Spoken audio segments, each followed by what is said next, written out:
ating bagsak ngayon'y itinayo, pinaging mapalad ng agape mo. Bagamat tumaranas ng mga sipayo, inaaliw ng iyong espiritu. Nililinis ng mga ayuno, dinadalisay ang aking puso.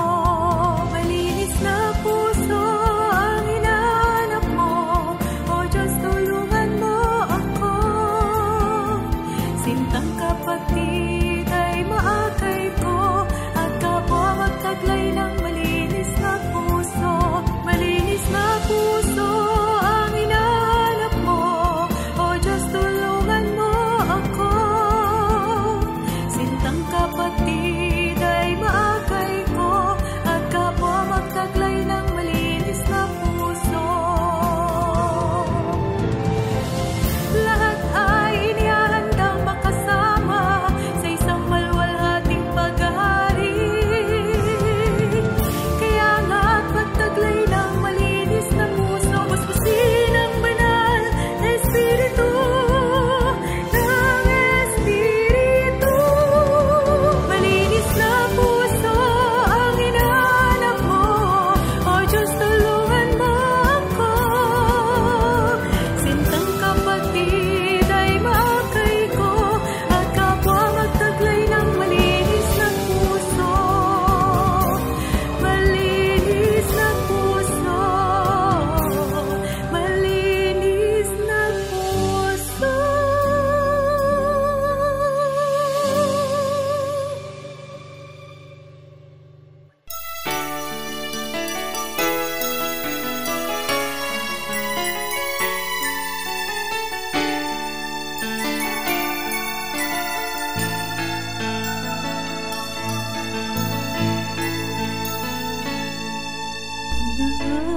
Ang panahon, lipas ng pagdurusa, maging ang kaluluwa sa layaw ay gumanda.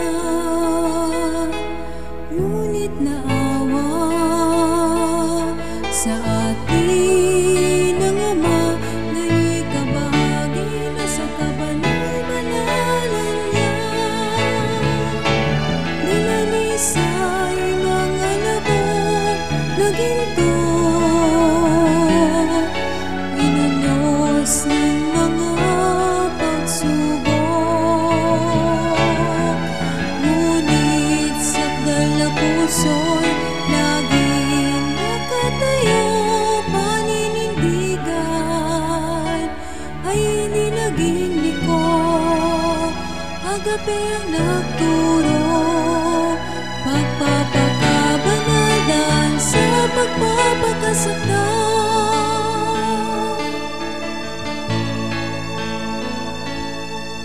Kapatid kong mahal, nakaloob ng Ama, pagwis ng pagmamahal, halina't ikampay na.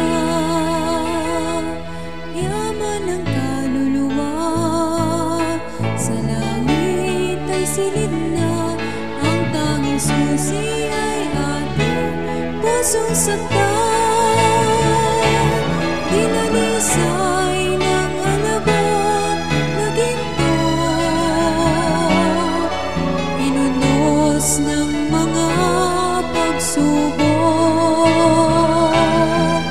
Ngunit sa dala puso'y laging nakatayo, paninindigan ay hindi naging liko.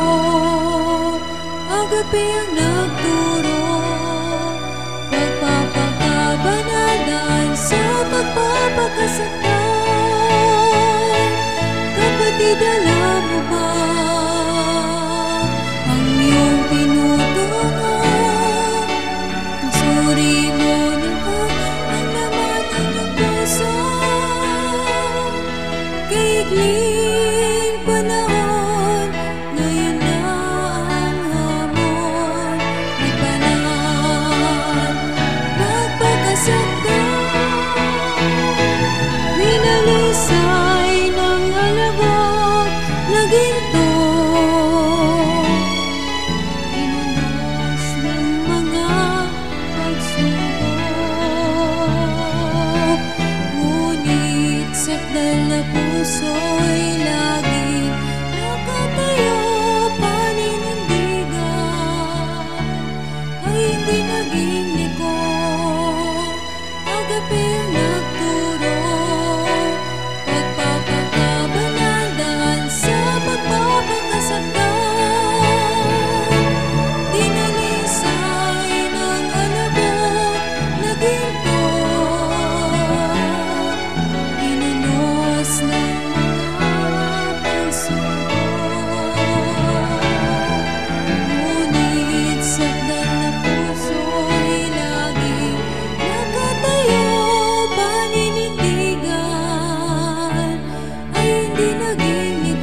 Agaping nagturo, nagpapakabanat sa magpapakasaktan. Agaping nagturo, magbanal, magpakasaktan.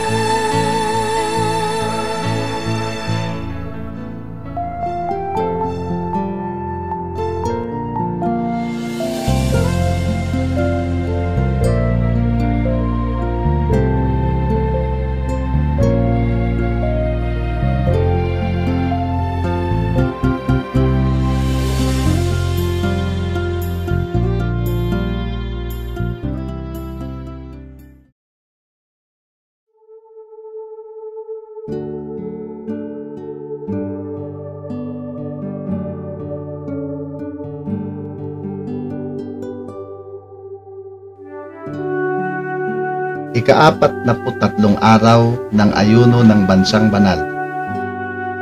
Narito po ang mga talatang takda nating pagbulayan sa araw na ito, bago ang takdang panalangin, sikap misyal. Ipinapayo na wag lamang nating pakinggan ang mga talata. Sa halip ay buksan natin ang ating sariling Biblia at pagbulayan ang mga talatang nasusulat sa Aklat ng Mga Awit, Kapitulo 103, versikulo 1 hanggang 19. Purihin mo ang Panginoon, o kaluluwa ko, at lahat na nangasa loob ko ay magsisipuri sa kanyang banal na pangalan.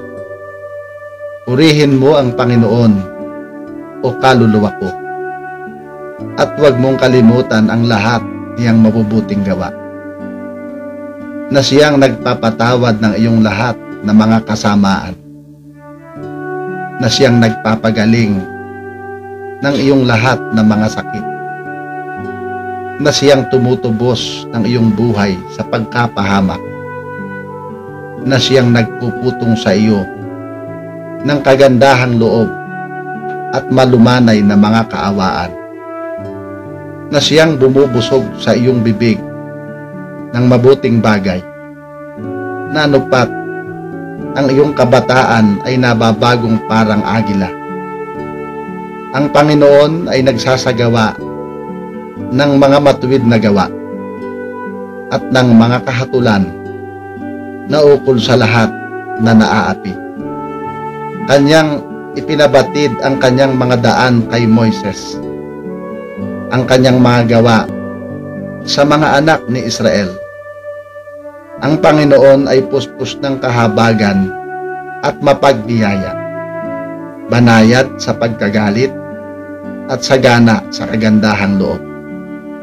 Hindi siya makikipagkaalit na palagi, ni kaniya mang tataglayin ang kanyang galit magpakailanman.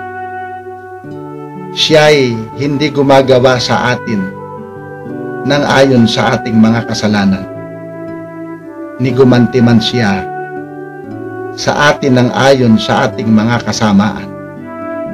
Sapagkat kung paanong ang mga langit ay mataas kaysa lupa, gayon kalaki ang kanyang kagandahang loob sa kanila na nangatatakot sa kanya.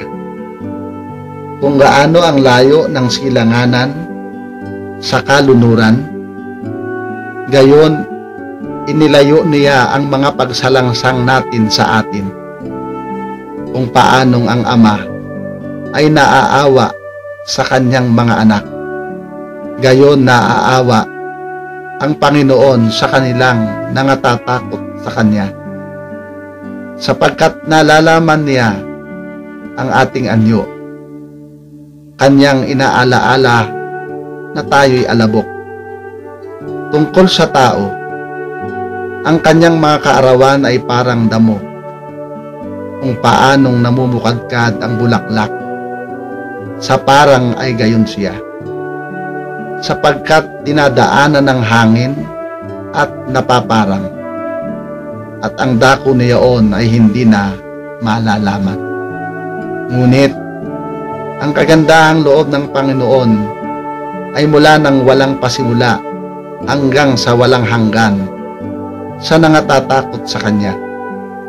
At ang Kanyang katwiran ay hanggang sa mga anak ng mga anak. Sa gayong nag-iingat ng Kanyang tipan at sa nagsisialaala ng Kanyang mga utos upang gawin. Itinatag ng Panginoon ng Kanyang luklukan sa mga langit, at ang Kanyang kaharian ay nagpupuno sa lahat.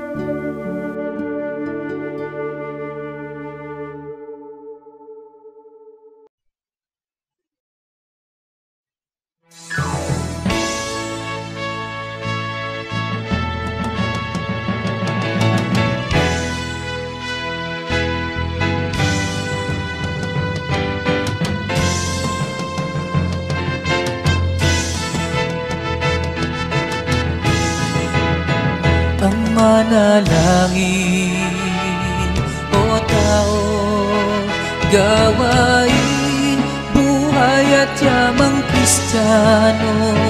Ito ay ugaling pakasikhayin mo, sapagkat takda sa iyo. Pagtapatan, kasakdalan ay matamo.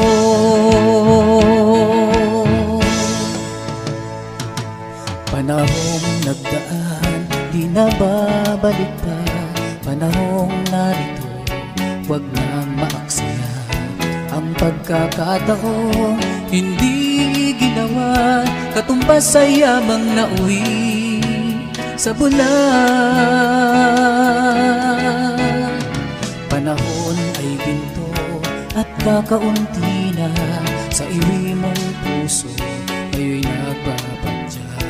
Ang magpakayaman, sikayin tuwina, sigaw ng pag-ibig kapatid, kilos na.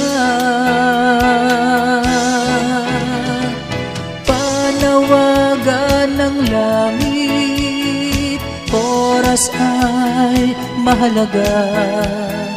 Ikintal sa isipan, huwag waling bahala. Palungin pamumuhay, ngayon ay talikdan na. Sumulong at hagkan na, yaong puspos na diwa. Ang manalangin, o tao, gawain, buhay at yamang Kristiyano. Ito ay ugaling pakasikhayin mo, sapagkat takda sa iyo.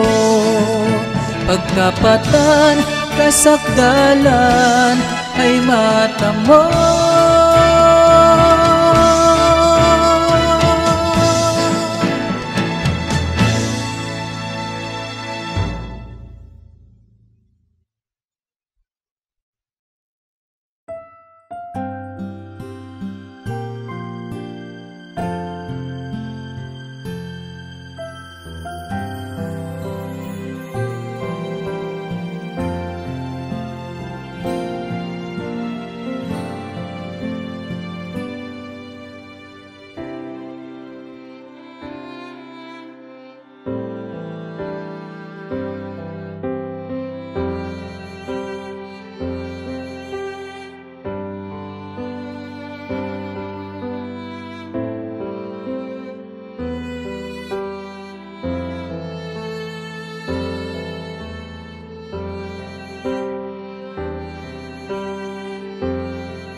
ang 10 gabay ng sikap upang maging sakdal.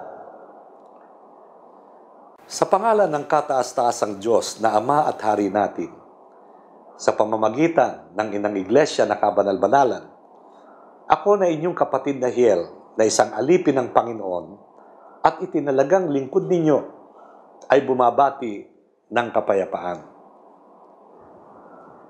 Minamahal na mga banal na kapatid, karangalan ko na mapaglingkuran kayo.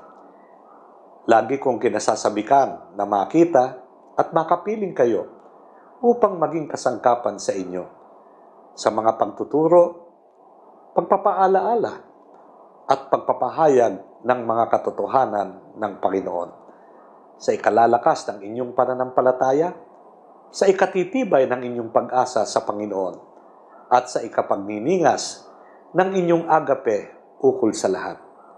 Dahil sa paghahangad na makapaglingkod sa inyo, isang gawa ng sikap at pagmamahal ang sa inyo ay inihahatid. Sa patnubay ng banal na Espiritu, makapaghatid nawa ito ng kaaliwan at kaginawahan sa inyong mga kaluluwa. Sa mataimtim na pagbubulay sa mga mapapakinggang aralit, ay magbangon nawa ng bagong espiritu sa inyo upang sampalatayanan at gawin gaya ng mga utos ng Panginoon. Mga minamahal na mga banal na kapatid, binubuksan sa atin ang pintuan ng mabubuting kapalaran sa buhay na ito at sa buhay na darating. Ang pagpapala sa tipan ng agape ay lubos nating makakamit, kaalinsabay ng pag-abot natin sa kasakdalan na kalagayang nais ng Panginoon na marating natin na kanyang mga anak.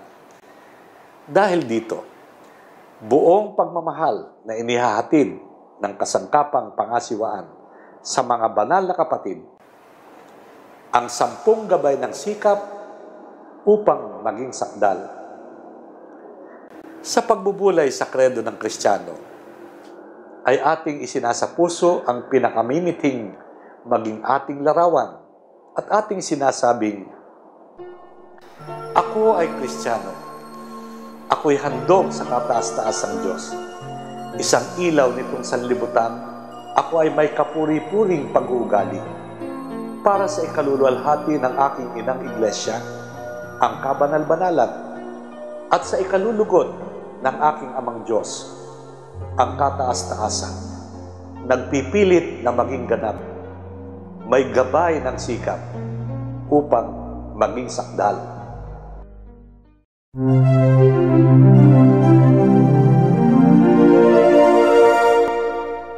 Ang ikatlo sa gabay ng sikap ay ang pagiging iglesyang disiplinado. May katiyakan ng takdang utos ng Panginoon sa iglesia, ang gawing mga alagad ang lahat ng mga bansa. Naturuan sila kung ano at paano ang gawaing paglilingkod sa Panginoon. Tinawag na mga tagapangasiwa sa gawaing paglilingkod, tayo ngayon ay may pananagutang maging mga tunay na disipulo o alagad ng kataas-taasang Diyos. Sa makatwid ay mga tunay na tagasunod ng Panginoon. Ang kailangang pagtupad ayon sa utos ay pangunahing tungkulin ng alagad. Sinabi sa atin, tanggap agad, sunod agad, o ang pagiging tasa ng Kristiyano. Gumagawang may pananampalataya at walang bulay-bulay na pagsunod sa utos ng Amang Hari at ng mga sa atin ay inilagay na kasangkapang tagapangasiwa. Ang kinakailangang paggalang ay mapatutunayan sa buong kalooban ng pagpapasakop sa Panginoon at sa kanyang mga inilagay na tagapangasiwa sa iglesia. Ang iglesia ng Diyos ay walang ugali ng kaguluhan. Bagkus nga ay disiplinado na ang lahat ng mga bagay ay ginagawang nasa kaayusan at nasa kataimtiman sa espiritu ng kapayapaan. Dahil dito, ang Kristiyano ay gumagawa ng tahimik ng kanyang sariling takdang gawain o ministeryo. Ang pagiging disiplinado ay nagpipigil ng kanyang sarili. Tulad ng isang kabayo na ang renda ay laging nasa kanyang bibig upang ito'y pasunurin sa kalooban ng sa kanya ay nagpapatakbo. Wala sa kanya ang kapangyarihang gawin ang kanyang sariling kalooban. Kung saan siya igiya, doon siya paroroon. Gayon ang Kristiyano, ang kalooban ng Diyos ang siyang sa kanya ay kapangyarihang umuugit ukol sa kanya ring sariling ikaliligtas. Ating narinig, ang taong gumagawa ng kanyang sariling nasa ay naparoroon sa kapahamakan. Gaya ni Apostol Pablo, ang pakikipaglaban sa nais ng laman ay ating pagtagumpayan sa pag-iral ng ating espiritu. Anong ganda ng kapisanan ng mga banal kung ang lahat ay disiplinado, magiging higit na dakila kaysa sa kaharian ng Haring si Solomon. Magiging tanyag dahil sa karunungan ng mga banal at kaayusang hindi matatawaran. Magiging gaya ng mga bituin sa kalawakan na hindi nagbabanggaan ang kapatiran sa kanilang mga paggawa at nagtutulungan upang itanyag ang dakilang kapangyarihan ng makapangyarihan sa lahat.